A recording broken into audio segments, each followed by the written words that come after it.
And we are live. Oh, shit! I feel like we haven't been here in ages. I don't know why you would think. Largely because we haven't. Oh. Yeah. Right. One of them things. Them things.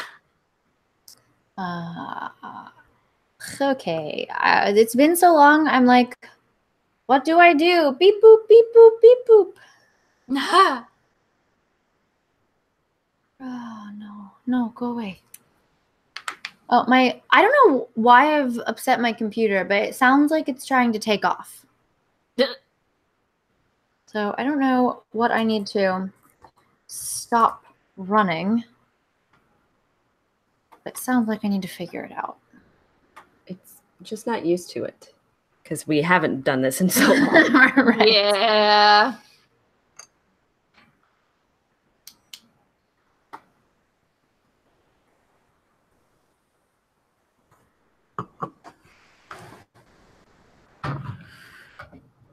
Ugh, stupid thing.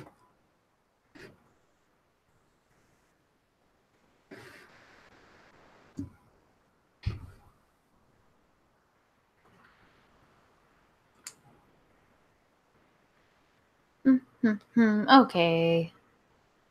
Share now. Look, guys, I still know how to post on social media. Yay! Surprise! Surprising literally everyone. Did you do it on Twitter too? Yeah, girl. Oh, girl. Okay, now to figure out what the fuck is taxing my computer so hard. Okay, yep, we have a Google Chrome helper. Oof. But if I cancel it, there's a chance It will. it's just this chat. Yes, probably, because that's what mine will do sometimes. I'm not sure I want to do that. But it really does, like, it sounds like my computer is preparing for takeoff. What's so shit? Yay, Marion is back! We are back!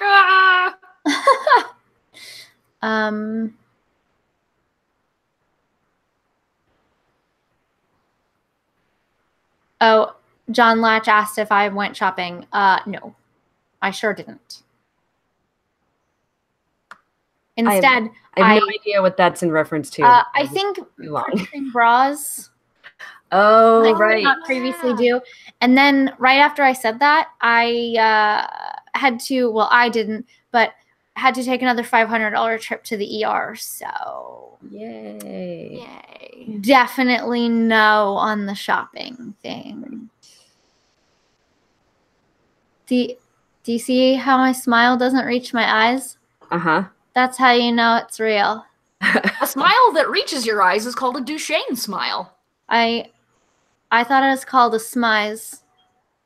No, smizing is when you smile with only your eyes and not your mouth. Yeah, that's what I said. Sorry. No, I meant that when you smile and it with your lips and it reaches your eyes, that is a Duchenne smile. It is generally considered a sign of trustworthiness. I think that's just called a smile. Yeah, well, that's fair. Amanda has a point. Yeah. But sometimes you smile and it doesn't reach your eyes, and that's not a smize. That's a non-Duchenne smile. That's called a fake smile. So there's real smiles and fake smiles, and I don't think there need to be more classifications than that. Well, you've clearly never done behavioral psychology. I haven't either, but I've read some of the papers, and oh my god, they got a lot of words for weird face things. Clearly, you've never done this thing that I have also never done.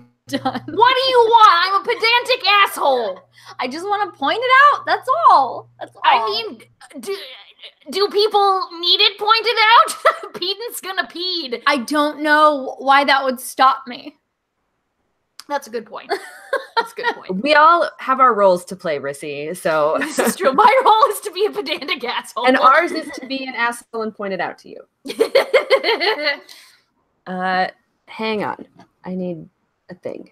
Oh, I need GarageBand. That's what I need. I put powder highlighter on top of my lips. Oh, look at you, you fancy lady. I thought you were going to call me a fancy bitch. Oh, sorry. I'm sad that you didn't. I'm sorry. Maybe next time. Okay. What's going to be next time? Blythe will call me a fancy bitch. I don't know why. I was really looking forward to that. You fancy bitch. Well, that's how you know I love you. It's true. You know. You haven't murdered her? That's how I know you love me, is that I'm still alive. I think it's much the same with me and Blythe. Aw, Josh says, Rissy, you'll always be a fancy bitch to us. Thank you! You can have her.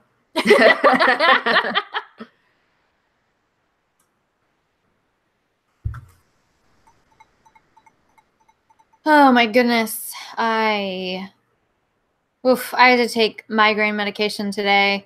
My migraine medication is so weird, you guys. Sometimes it makes me feel like I'm in a coffin and someone is choking me and I can't breathe. And other times, like last weekend, I have to take 2 and still don't feel anything. Just how does this work? I don't understand. Brains are weird. Brains are real weird. That's how my Ambien works. Okay, so I'm not like crazy. Well, for that reason. Right. Okay, good to know. Not for that reason. Yeah, that was the same way with me and Ambien, actually. Like, sometimes it works exactly the way that it's supposed to, and sometimes it does not. Sometimes you're up all night and you start seeing things. That's when I had to stop, was when the hallucinations were every night. And they were fully visual. People pay good money for hallucinogenic drugs and you just stopped using? Like, they were really scary hallucinations. They were not the fun. I've had fun drug-induced hallucinations. These were not that. That's fair. When the spiders start coming down from the ceiling, that's not fun time in Rissy Land. And they are spiders made of shadows. I don't know. It sounds pretty fun to me. It doesn't.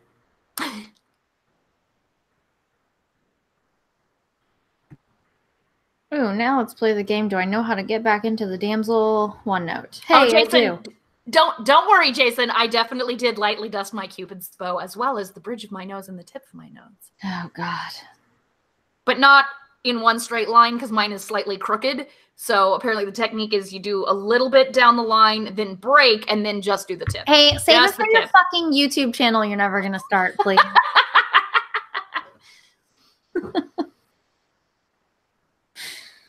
I figure all of our mostly male viewership can do with some makeup tips. I mean, they can. I don't know what they're going to do with them. I mean, it's for makeup. Never stopped us before. So. I mean, we do discuss a lot of clothing, makeup, and musicals, none of which our fan base gives a fuck about. Our periods also and how to deal with them. Yeah, I feel like that's weirdly fascinating to people. Mm-hmm. Yeah, I can see that. Who don't have periods. Yeah. Sometimes. Okay, are you guys ready? I'm ready. I am so ready. Oh, a cramp just hit. So that's going to be fun. Okay, well, here we go. Okay, all right. Is everybody ready to click record? Yes. Oh, why? They were like not that bad, like literally all day. Could be worse. It could be a baby. It's fine. It's fine. I just like why literally right now. It's cool. Okay, here we go. The curse of Eve is striking you because we're strong, independent women. Are we clicking record? Are you guys good? Yeah. Okay. Okay. Here, Amanda, you good? Yep. Okay. Here we go. Click record in 3, 2, 1. Yay! Clicking record is clicked. Good job, guys. We did it. Now let's clap. Everybody out there, you clap too. Okay, here we go. 3, 2, 1. Bitch, you didn't clap. Somebody out there. I clapped. No, not you two. Somebody out there didn't clap. Chat. Oh. I know it. I heard. And I'm coming after you. JK. Okay. I'm ready if you guys are. Yeah. Hello and welcome to episode 101 of the Dork Pridecast. My name is Amanda. I'm Blythe. And I'm Rissy. We make up a comedy group called the Damsels of Dorkington, and this is our podcast, which is also funny, depending on how much you like poop jokes and dick jokes, or if you're drunk. Also, we missed you guys! Oh my gosh, it's been a really long time. I'm really sorry. Shit has been cray-cray. If you're not a patron, we haven't seen you in over a month, and I'm so sorry. If you are a patron, I'm less sorry because we saw you for our Drunk Pridecast last month, so I don't feel as bad about that. It's been kind of crazy. November was a crazy month. Yes. 'Twas. So, yeah. How are you guys doing?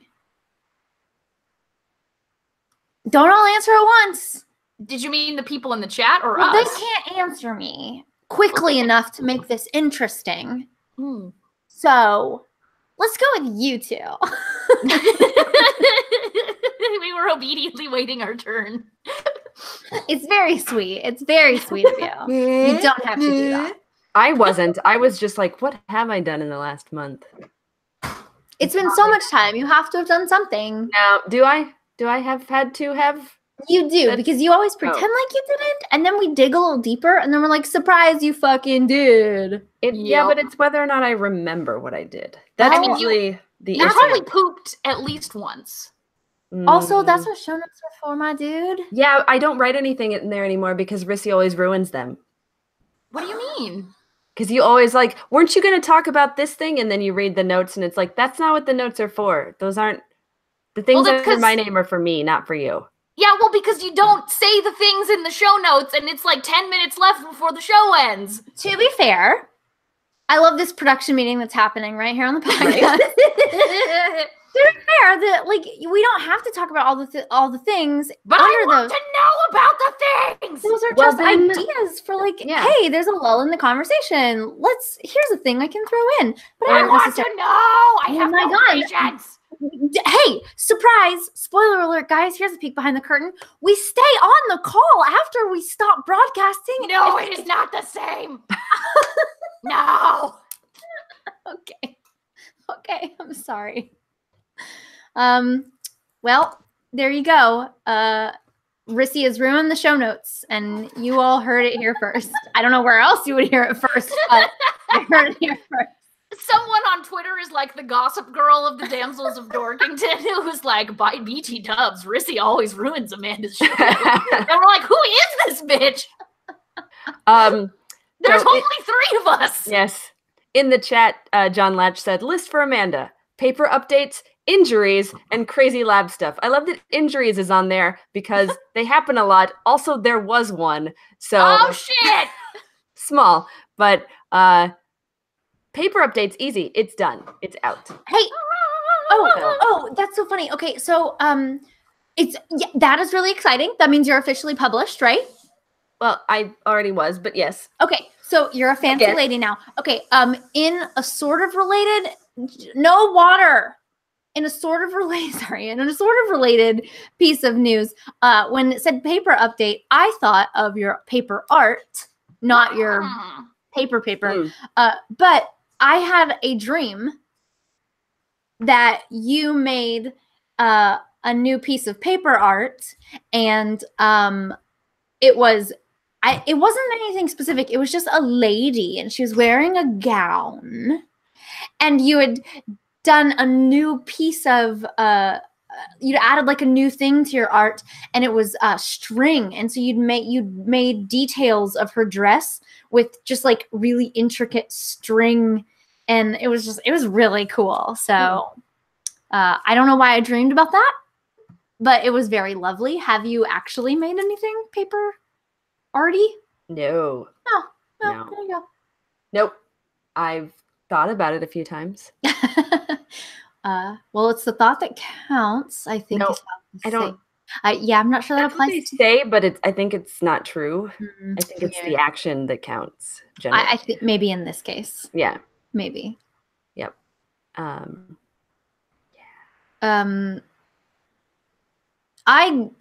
cannot believe that I haven't talked about this on the podcast yet, but I made a really strange purchase that this was before all of my financial of course, dramas happened, and thank God for that. But I've been playing so much Pokemon Go that I decided to invest in a piece of hardware that I can wear on my wrist, and it'll play the game for me. You nerd. I have so many people who've made fun of me and are like, wow, so you just turned Pokemon Go into nothing but inventory management. And I was like, well, is that so bad? Isn't that kind of what you've done before in your jobs? Yeah. Right? So, I mean, it's a logical next step. It's pretty much the greatest thing that I've ever purchased because my office sits on top of a Pokestop. Yeah. So the gacha just literally spins that stop for me all day, every day. So I restock all my balls. And then I gotta stock your balls. Right, exactly. Eat plenty of oatmeal. So yeah, I don't know. It's been really great and I've really enjoyed it. So it's called the Gacha. There's a Pokemon Go Plus, which is put out. It's a first party, like Niantic like supports that, but then the third party people piggybacked off of that technology because with the Pokemon Go Plus, you have to like hit it. It'll alert you by buzzing, and you have to hit the button if you want it to spin the stop or catch the Pokemon. And third party was like, lol, no. And so like, why would you not want to do the thing? Yeah, exactly. So they made another one where you don't have to hit it. You can set it to just spin all the stops and catch all the Pokemon. There's a couple different ways that you can set it. And then it'll just go as long as you have balls and bag space, you're good. So it's pretty great. If you're still playing Pokemon Go out there, get it. Get it. Yeah. So that's that is one of the nerdiest things I've ever heard from you. So cheers. Hey, I may not be playing any real video games right now, but I'm playing. Oh, fuck all that nonsense. Fuck out of some Pokemon Go. So I think Pokemon Go more than qualifies. Fuck all that fucking gatekeeping bullshit. No, I totally agree. It's not even necessarily gatekeeping bullshit. It's my own. Like I played a little bit of Borderlands 2 the other day when I just need to decompress and blow some shit up. So I finished the main storyline on my alt character that I solo with. So I did play for a couple of hours there.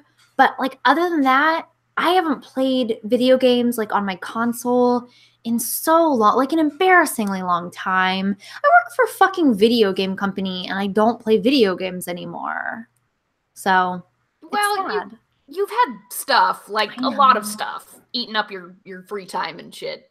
I know. It's stupid. It is stupid. So Amanda, have you played video games recently? I mean, not real video games. Well, what kind of fake video games? I was going to say, have you also been hitting the go? Yes. I also recently started playing this really dumb game that I can't stop playing. Go on. Sorry. Oh my goodness. It's either Tents and Trees or Trees and Tents. This is definitely a porn thing. Like you're a gay Boy Scout, and all the other maybe Rissy, this is why nobody tells their stories is because you don't shut the fuck up long enough for them to say them. I'm talking about my app game that I've been playing, and you're interrupting me. It's Trees and Tents is about boners, 100%. Yes. So there's a lot of boners, and you're trying to find all the boners. And actually, you're right. I was just getting defensive because you are correct about what it is. Wait, what? No, it's not. Oh man! Now I want to make that game. Well, I feel like you could. Yeah, it's basically just sort of the best way I can think to describe it is it's sort of a mixture between Minesweeper and Sudoku. Like it's what? you are given a grid and there are a bunch of trees on the grid and you have to place a bunch of tents based on a set of rules. Like they can't be next to each other. Every tree has to have at least one tent next to it, but none of the tents can be next to another tent. It's just one of those sort of like mindless, but you can just sit there and play it forever because there's always more levels to play. That's awesome. That sounds really cool. Yeah, so it's one of those, like, when I need to not think about real stuff, but need to have my mind occupied, I'm like, I'm going to play this dumb game that I have to pay attention to. So I've been doing that and doing it too much. Like, I'll start doing that. Like, I'm going to sit here and do this for a little while, and then it's like, oh, it's been an hour. I should maybe go back to work or something. But whatever. I do have to admit, guys, I'm still playing Neopets. Of course you are. I periodically yell at Diana and Avalon for rekindling this weird, old, kicked habit of mine. It's also a mindless, like, I'm watching, like, we started watching Iron Fist season 2. And as much as I know, I just want to get through it so I kind of know what happens. And so I can't believe they fucking canceled Daredevil. Girl, they're going to cancel everything. I know, but still, I'm like, what? I mean, I hear you, but it's not based on. Yeah, I know, but. Yeah, it's really weird, and I'm interested to see what happens from that. But, yeah, I don't know. I just finished Luke Cage season 2 as well. Yeah, see, I got kind of bored with that and stopped and forgot about it and have never really felt like going back. I felt very similar to season 2 was better for me because that villain change in the middle of season 1 was weird and I didn't like it. Yeah. So season 2 felt better, but then we got to the end. Those like last couple of episodes got really cheesy again, and I was just like, "What is happening? Why did all this cheese and bad writing come in at this like last episode or two? I don't know. It was really weird." So I don't know. You know what I have been watching a lot of though? What's that? The Great British Baking Show. Oh yeah, I binged all of those. Amanda, when the new season came out. Did you know that one of the new hosts is Old Greg? Oh, yeah. I do love that a lot. I don't watch the show, but yeah. That's literally why I started watching it. I was like, really? This has only vaguely interested me before, but you just put Old Greg in front of the camera, and I was just like, what am I going to do? Not watch this? I'm Old Greg! He even mentions playing Old Greg at one time to someone who did not know what he was talking about. That was just the best way to mention Old Greg. Yeah. Probably so. He was talking to one of the contestants who was doing like a frog or like maybe a mermaid or something like that. Oh, wow. So, a fish person. Right? Exactly. And so he was like, wondered if they had a mangina with the downstairs mix-up. Exactly. He was like, I played a merman once. And they were like, oh, really? And he's like, yep, Old Greg. And they were like, interesting. He's like, and I'm not going to say anything else about that. Oblivious. It was amazing. It was amazing. It's really funny because he'll reference old things that he's done. Just in conversation, somebody else was doing a flamingo piece, and he was like, I wrote a song about a flamingo once, and they were like, you did? And he's like, yeah, I'll sing it for you if you win. And that was the end of it. But I was like, well, I have to go look up this, and of course, I go to YouTube and type in Noel Fielding flamingo, and it immediately comes up, and it's weird. I mean, of course, yeah. Marion in the chat is asking, what's Old Greg? Just Google old Greg, old Gregg. It's a sketch from the British show The Mighty Boosh. It was very foundational in some of our senses of humor. I don't know how you've made it this long without us like forcing it on you, but there you go. I definitely agree. I don't know how you've been on this train for this long and never looked up old Greg after we referenced it, because we talk about old Greg all the time. I mean, how has he not seen our downstairs mix-up? I mean, right? Speaking of, did I tell you guys that on Reddit, somebody, like, someone wrote into r/relationships saying that his girlfriend's downstairs mix-up had started to smell bad. He actually used the phrase downstairs mix-up, and I'm like, yes! Old Greg reference! Woo! Oh my gosh. My downstairs mix-up. Oh, I love that. Yeah. No, that sounds horrible. Apparently she didn't realize, and he was like, and she was like, why aren't you going down on me anymore? And it was like, this is, cause, yeah, your vagina smells like the bad place. What does the bad place smell like? I'm betting it's not good. Yeah. Yeah. I mean, according to common symptoms, cheese, fish, or battery acid. What? How do you even know what battery acid smells like? You have never smelled battery acid? Like, you've never been around, like, bad batteries, had to take them out of something on accident? Like, because you left the batteries? I've never noticed a smell. Yeah. It's weird. It's a weird, chemically bad smell. Is it like when you put your tongue on a battery, but it's a smell? Kind of, yeah, but worse. Okay. Okay. Good to know. Rissy, what have you been doing? I have been reading. That sounds delightful. What's that like? Great. Fucking awesome. Man, there's one thing that, like, lengthy plane trips. So I took John to meet my family over, as he calls it, ungrateful colonial Thanksgiving, more than a month after Canadian Thanksgiving. And the first, like, 2 flights that we took were great because they were just normal flights. In fact, one we had the whole row to ourselves. And then the second we got into the United States, then the airports are like fucking chaos, descending into cannibalism and shit because it's Thanksgiving. But yeah, as part of the journey, like, we both hit up an airport bookstore, and then while we were in Kansas City, my mom, so she took me to Anthropologie to shop for my combined birthday/Christmas present, which was great, and then insisted on taking us to a half-price bookstore, which John had never experienced before, to buy him a bunch of stuff.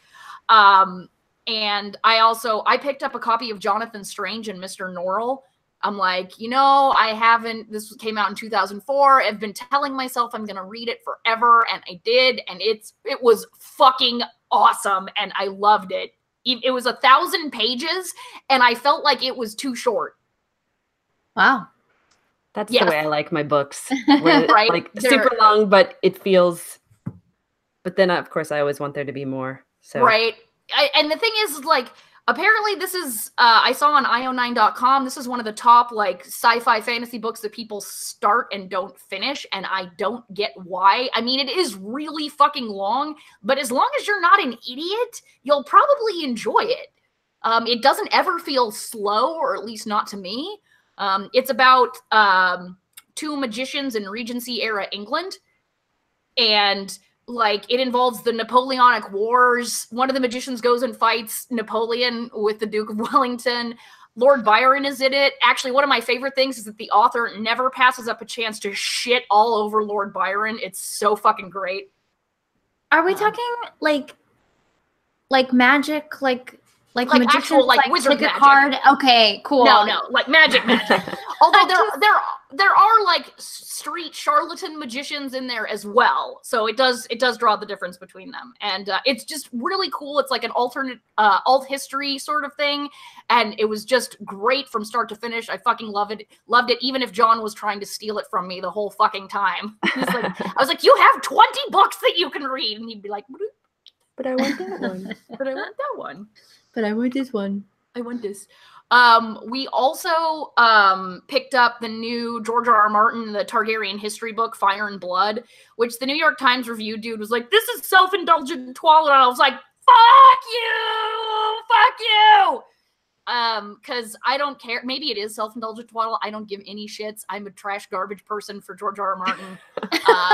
And I've been happily reading it. Although it actually is the kind of history, like, so it's basically written like an actual history book written by not George R. R. Martin, but as if it was written by a Septon in the world of Game of Thrones. And there's all those like cool little things about history, like a lot of sex stuff is in there. And there's one part where the author is trying to interpolate like historical facts from analyzing an erotic book. Go on. Well, apparently, so there's this erotic book that, of course, is largely banned in most places and whatnot, but still manages to circulate. And apparently it is believed that some of the events therein are actually true and did happen. And the person who wrote the book can be traced to a specific historical personage. And some of the events in the book do sync up with her life. And so the author of the text is trying to parse out like what is real and what is not, because this woman was ostensibly a disgraced daughter of a noble house who hooked up with like a stable boy that had like a dick the size of a tent pole and had a baby. They basically kept her locked up, and then somebody basically hired her to go seduce a teenage Targaryen king to try and keep him from marrying his sister, even though they were super in love. And she ended up running away with a knight, and then, according to the erotic book, or different versions of it, she got captured and sold into sex slavery and lived this crazy life of adventure, and then eventually retired to a nunnery and wrote this cautionary tale for girls that just so happens to be full of ludicrous erotic escapades. And so it's this whole thing about the history of this book, and I'm like, this is great! This is really fucking good! And it feels like real history.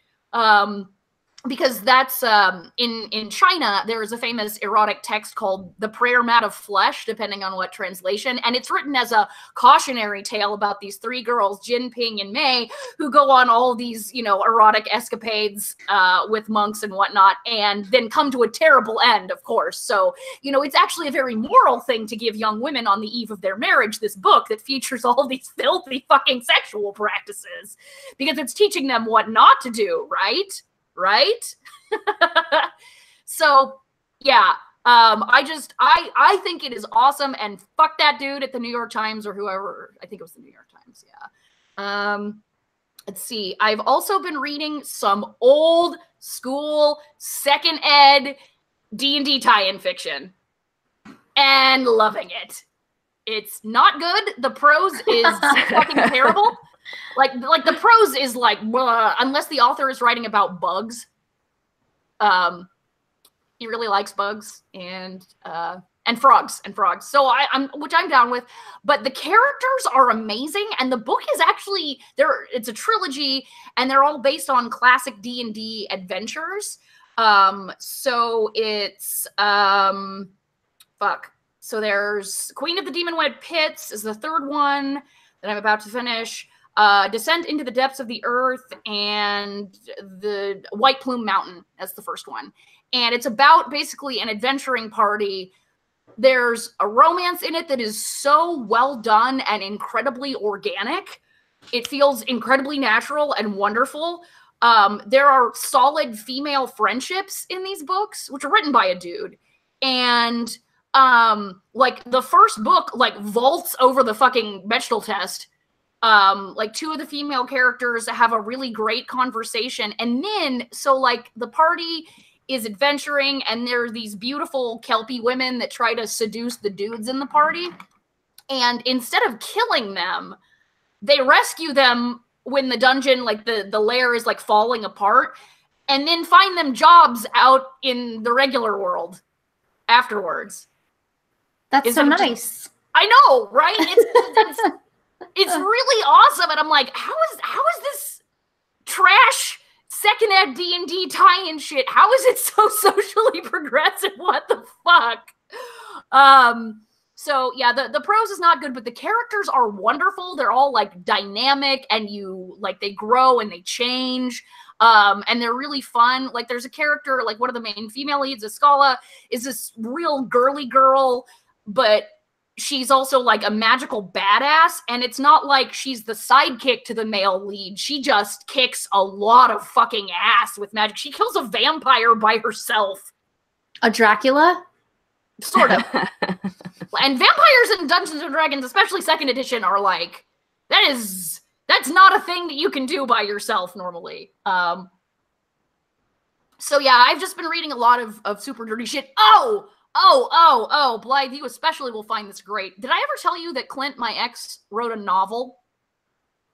And he never allowed anyone, I think besides me, to read it. No. And it's Can't wait to hear where this is going. It's a total fucking ripoff of Jonathan Strange and Mr. Norrell. And you didn't know it until now? Yeah, well, because I... Sure. You know. No. That was a legit question. Yeah, exactly. Because I hadn't read it. And I was reading this and I'm like, wait a minute. I've seen a lot of this story before, but where? Oh, yeah, in fucking Clint's novel. That's amazing. Oh, yeah. It just made my whole fucking day. I'm like, wow. You fucking thief. Like, nothing he did was original. I mean, that's also not counting the fact that he wrote. So he's only ever been in like a serious relationship with 3 women, including me. His 2 previous like serious girlfriends, he wrote them both into the book with so many identifiable details that I, having never met these women, recognized who they were. Oh. That feels gross. Yeah, it does. Yeah. And the main character is a total self-insert who's like, so obviously this was written quite some time ago, but who was turned 30 and was working a shitty job that he doesn't like, which was actually at Sprint, and he hates his fucking coworkers, and he started to gain some weight around his middle. And he makes friends with this really cool, so it's set in Regency era England, and he makes friends with this really cool actor named Edgar Moth, and you think Edgar Moth is the hero of the story, and this guy is just the sidekick. But no, in the end, it turns out that the Clint self-insert is actually the important one. Yeah, obviously. Like, and I'm like, puke barf.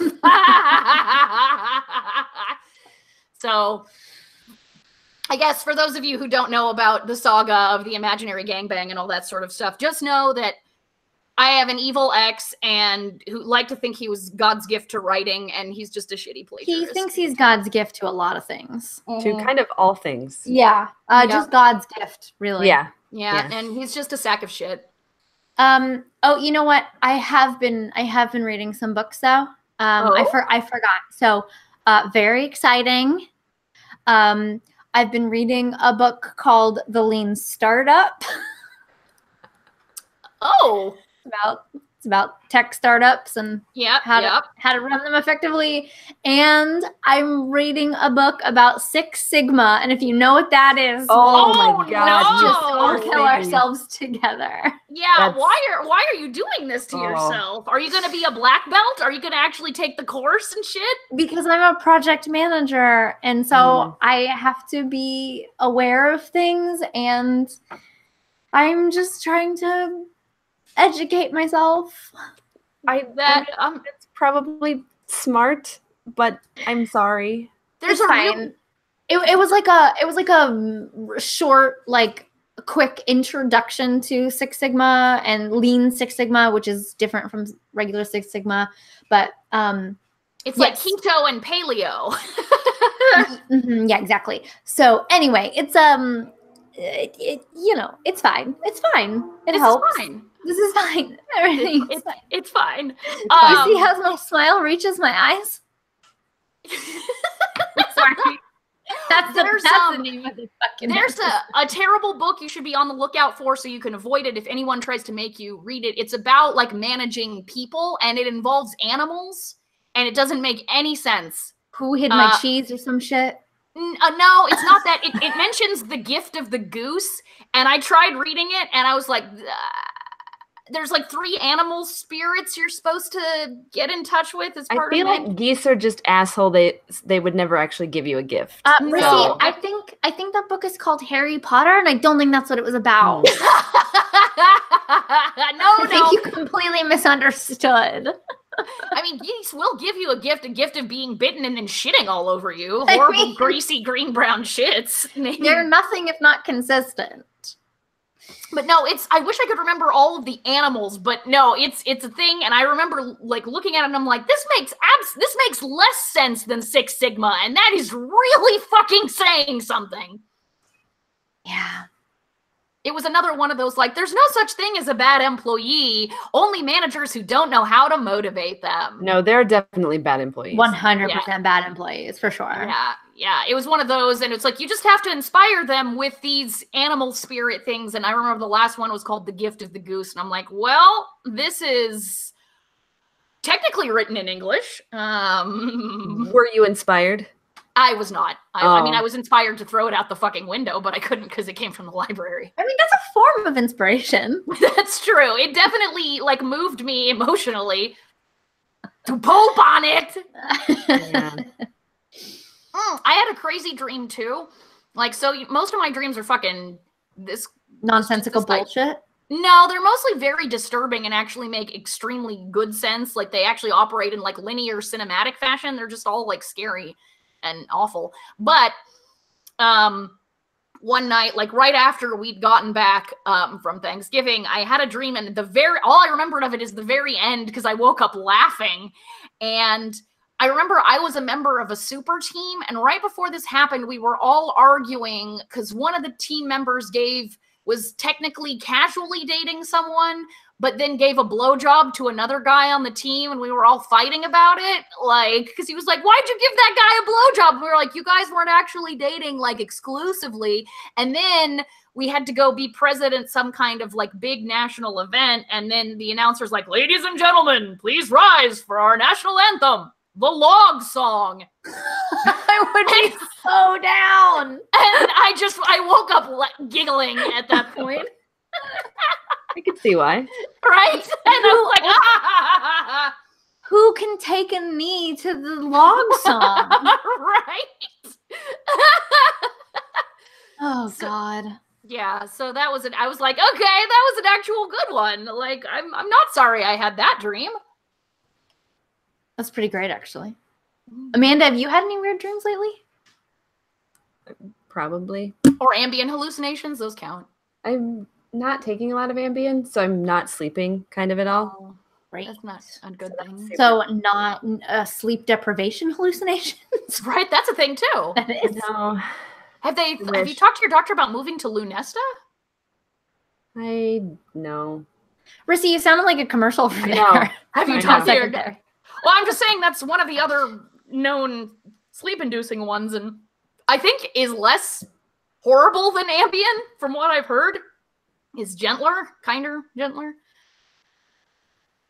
Are you getting paid? Is there a rep, like, just off camera, like, feeding you dollars? I fucking wish, man. I would love to get paid to recommend drugs to people. Not feeding her dollars, just feeding her boxed wine.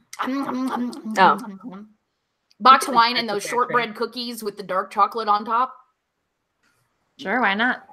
Oh, that was what. So, visiting Kansas City, I was reminded of how much I miss Trader Joe's. Oh, I love Trader Joe's.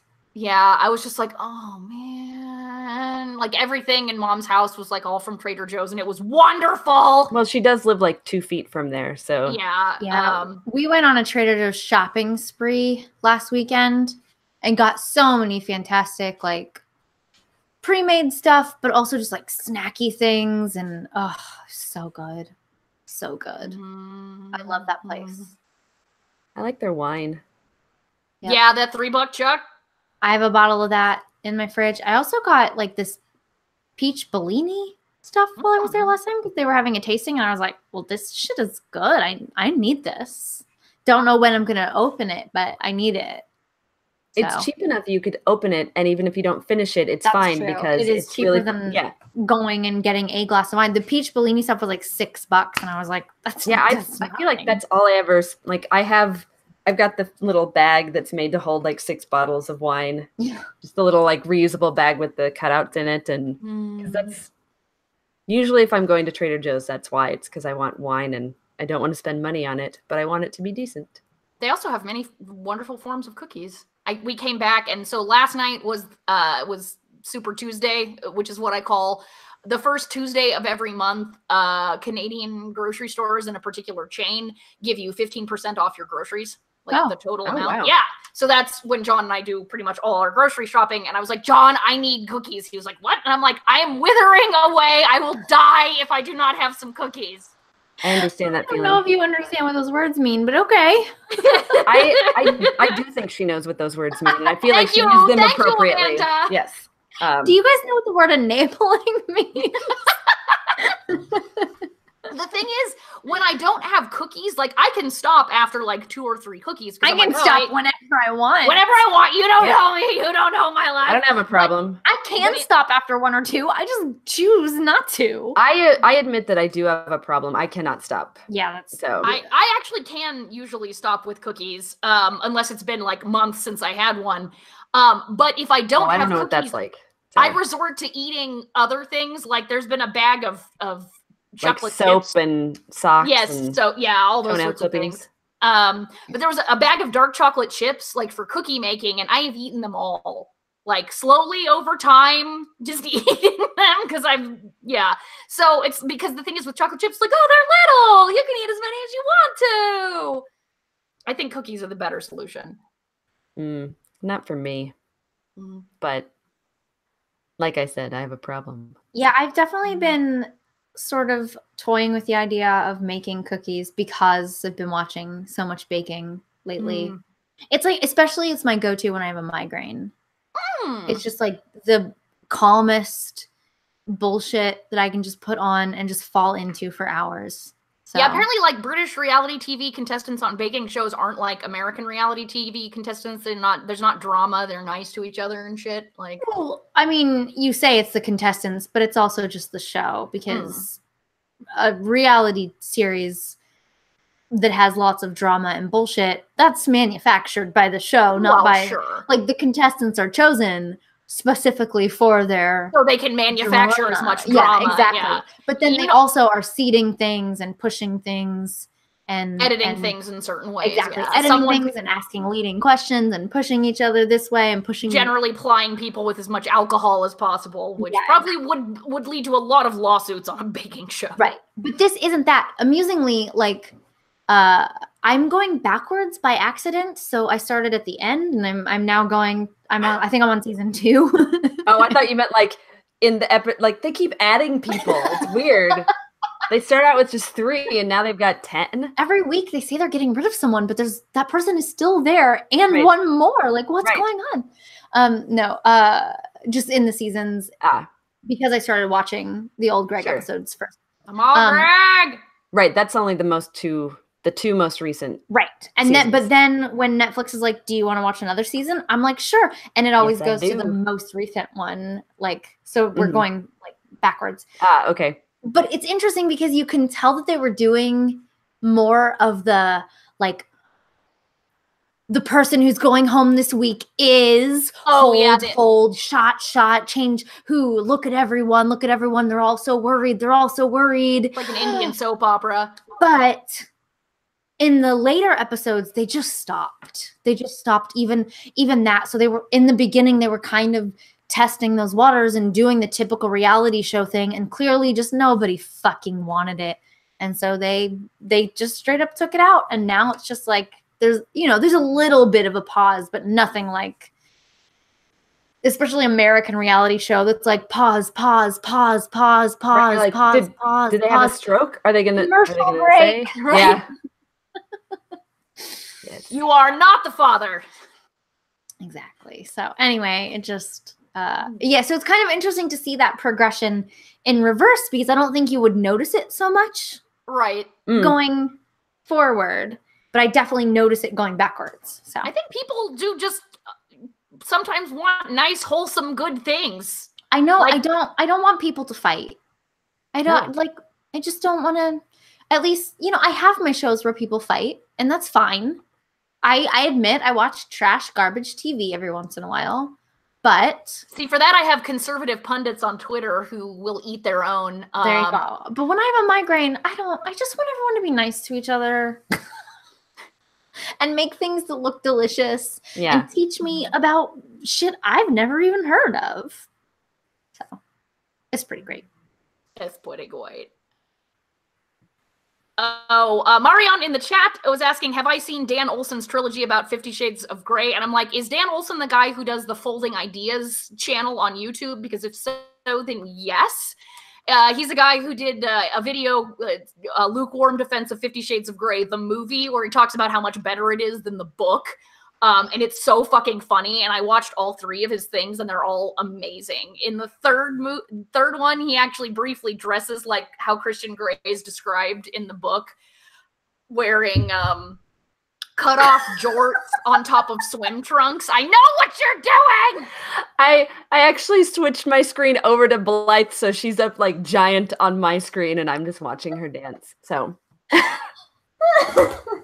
I dropped my phone while I was dancing, so then the camera switched to me, and I was embarrassed. If you're just listening to this later, you're missing fun. You are. So much fun.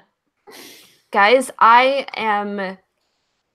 got a couple more weeks, but I might, if we can find a way to get Bob Barker to die, I will have pulled a hat trick in my death pool. Oh my god. Oh shit. Yeah. Who did you have? Stanley. Yeah, that's a good one. And HW. Oh, wow. Yeah. I guess HW was the third of the most recent triad. Yeah. So I just need Bob Barker to Sorry, kick the bucket. we're mentioning Stanley's death so cavalierly. Sorry, I know. It's been a while. I'm sure that we're all very sad, and it's an unfortunate loss, but he lived a really good life. So He did a long, very fruitful life. And interestingly, like most of the greatest developments, like in terms of his comics career, all came after he was 40. So yeah, that's true. Let it just go to show it's never too late. Yeah, he's a really great inspiration for that. Well, which is it's too late now. Oh, okay. We don't know if he's not writing comics from beyond the grave. We do know that. He's not. I mean, they could be comics for other Jewish people in the afterlife. Oh, no. Okay. I don't know why we had to go there. Well, I didn't want to say in heaven because he's Jewish and they don't have a conception of heaven the way Christians do. So I try to be respectful of his. We Christians, you say? Well, we were raised as Christians in a Christian background and therefore have a Christian cultural heritage. I'm culturally Christian. Well, it inflects a lot of our behavior, mostly because it fucked us up as kids and has left lingering scars in our psyches, but we weren't raised Jewish. And therefore, we'd have a whole different set of scars and things, although it'd probably be a lot better than the fucking I feel like old Christianity. Be mostly okay. Yeah, I think it would be a lot better. That Holocaust thing really fucked some people up. I mean, we wouldn't have experienced that, though, directly considering when we were born. Yeah, I'm familiar with our ages and when the fucking Holocaust happened. God, I love being a pedant. Oh, God. Okay. Hey, pedant. Yes? Do you Yes! happen to have a Dork Pride Chat? I do! Although tonight it's more of a Dork Pride poll. Sort of a combination poll / question. So, I don't know if you guys have heard of Matt Walsh, but he's a conservative Christian blogger and an idiot. And he's very active on Twitter, and he posts a lot of really dumb shit, and oftentimes people retweeting it to mock him bring it across my Twitter feed. So in his latest one, I think he was trying to talk about trans people and how if your spouse comes out as trans, you don't have to stay married to them anymore.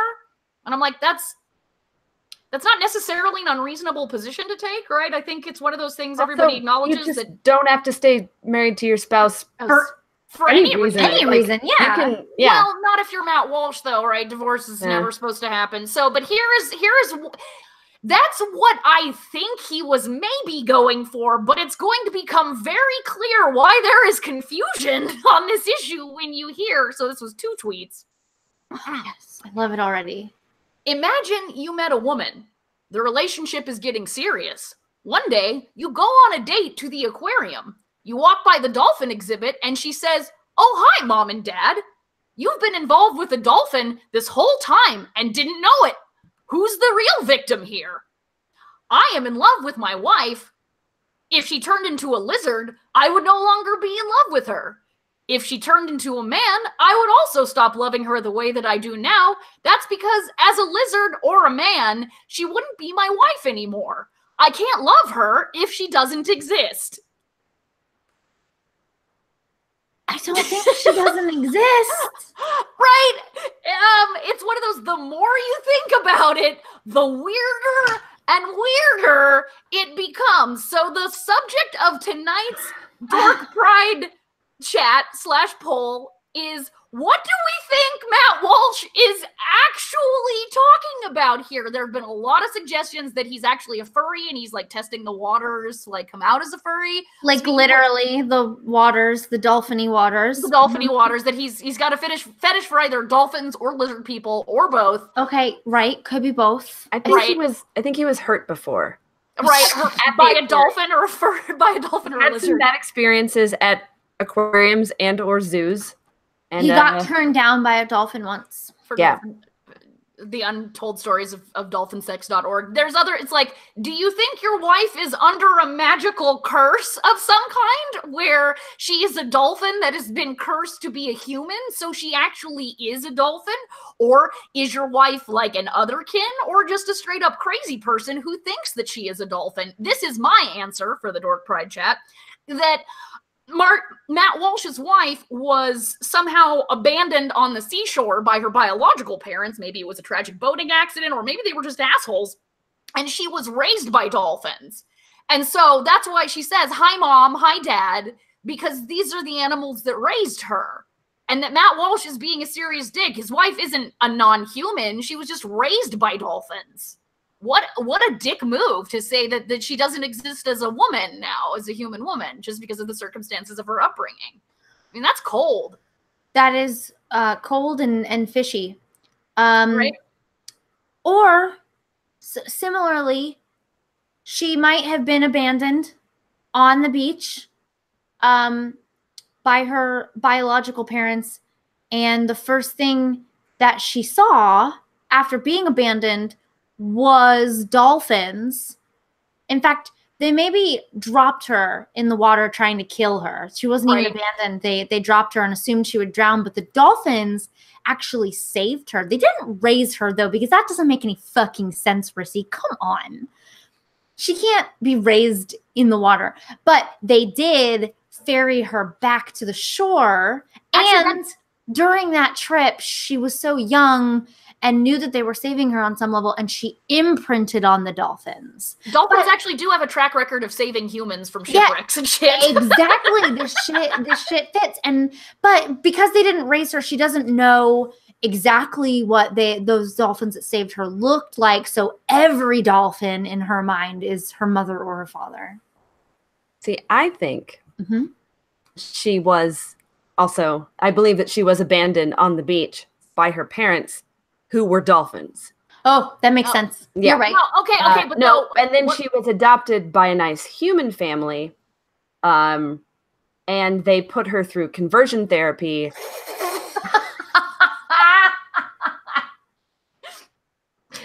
And they actually turned her human. So they fixed her.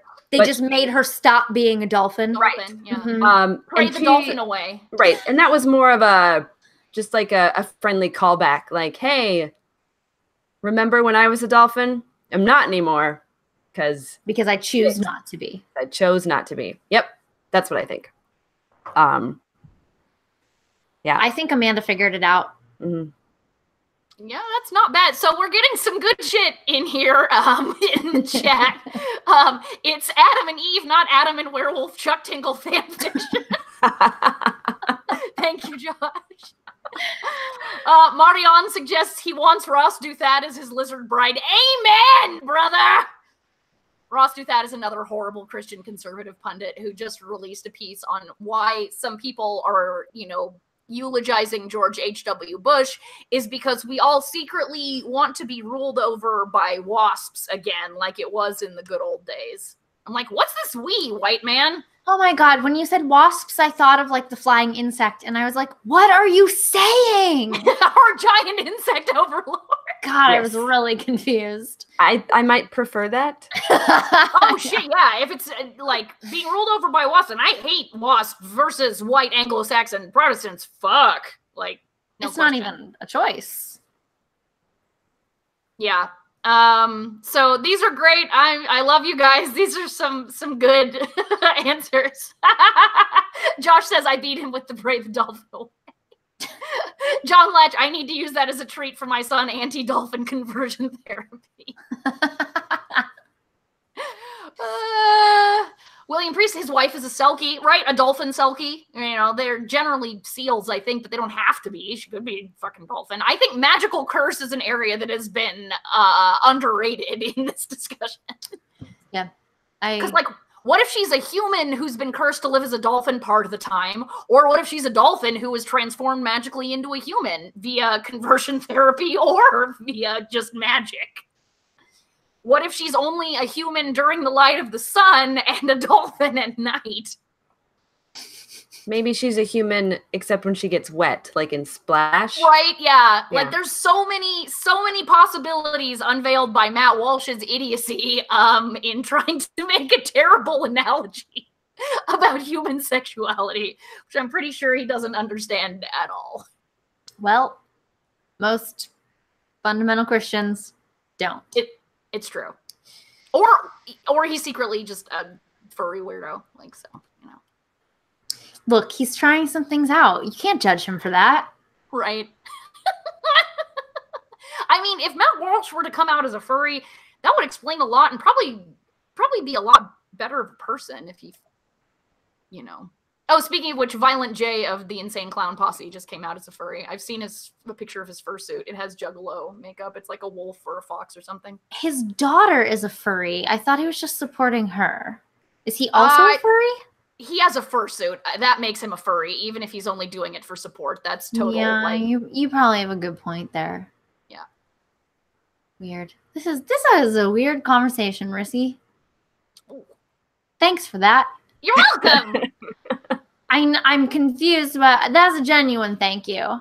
Oh, but right, also confusion as well. So thank you? Question mark. Exactly. No, yeah. Mm-hmm. But you can see her sincere confusion in her eyes, so you know it's real. So you know but the confusion doesn't touch her mouth.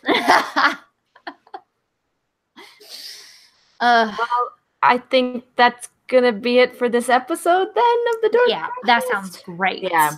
Of course, as always, we want to give a big thank you to Sarah Donner, who recently made some music with Patrick Rothfuss. Oh my God, I'm so jealous. I know. We need to do a thing at Gen Con next year where we have her sing with the puppet. Yeah, that's a good idea. That's not a bad idea. They could do a duet. Yep. Oh my gosh. Yes. You should definitely be texting her and telling her we have a Patrick Rothfuss puppet that she's going to need to do that with. Yeah, 100%. We'll do or we can just do a recreation where one of us plays Sarah Donner and the other one of us plays Patrick Rothfuss. Right. Which might be even funnier. Anyway, you can find the Damsels of Dorkington on Twitter, Facebook, and YouTube. Also, if you have a few minutes, please subscribe, rate, and review our podcast on iTunes. It is a huge help to us, and it costs you $0.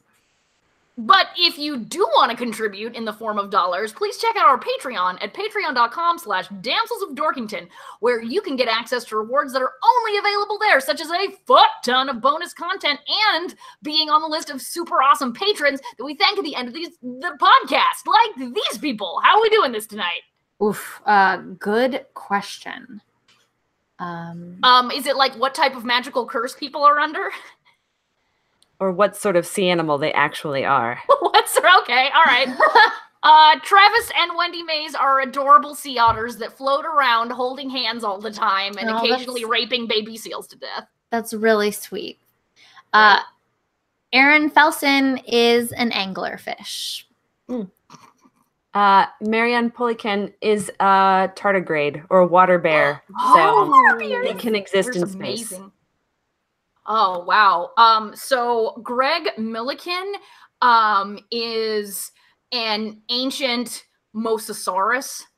He's just like swimming through the ocean being a fucking badass, and like they're like a fish will sort of dart by and he's just like, blah! And eats it. Yeah, that sounds legit. John Merring is this adorable little octopus who made friends with a lady, and she brought him, I don't know. It's a video I watched earlier today before we did the podcast. She brought him little pieces of fish, and he would recognize her, and he would like, reach out and touch her. That's and so then cute. he would be like, hi, you're back. And he was so cute. And he would like, she taught him to like open jars, and he was just the cutest little octopus friend. Okay, that's John Merring. That is pretty cute. It was cute. Josh and Jessica Rowell are actually a pair of dragon/damsel flies because they just sort of are above us as well here in the water. Good. And That's so true. Yeah. So true. John Latch is that species of coral that a scientist just figured out how to make grow at 40 times the normal rate. So John Latch is coral, but he doesn't have to worry about going extinct because he's a survivor and he's a coral. He's a survivor growing some coral. Okay. I agree with that, I guess. I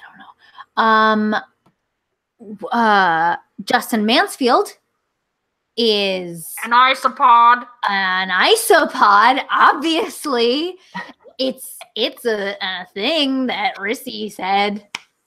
I don't know. Love you, Justin. Yep, that's what he is.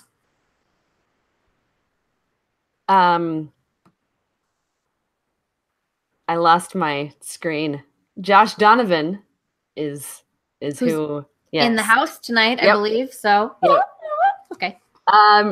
He's one of those mantis shrimps that can see like 1,000,000 times more colors than we can and can clap at like supersonic speeds. Those are so cool. They're amazing. Just like shoot their little fists out and they're like bam, bam, bam, bam. Yep. I love them. J.D. DeMott is all of the plankton in all the world's oceans right now. That is a lot. Moving with the tides, yet utterly at peace. Okay. Namaste. This got real weird. And also with you, I don't know. Additionally, we would like to say a big thank you to Stephen Kendall, Alex Hollis, Jay Teller, Frank Saris, Eric Ruggles, Zachary Drake, Joe Louie, Tommy Bort, Matt and Mattingly's Ice Cream Social, Brandon, Katie, and Thomas David, Hodor Mayville, Carlos Macera. Thanks, guys. So thanks for joining us, everyone. This has been episode 101 of the Dork Pridecast. We will see you all in 2 weeks. Deuces! Jetpack.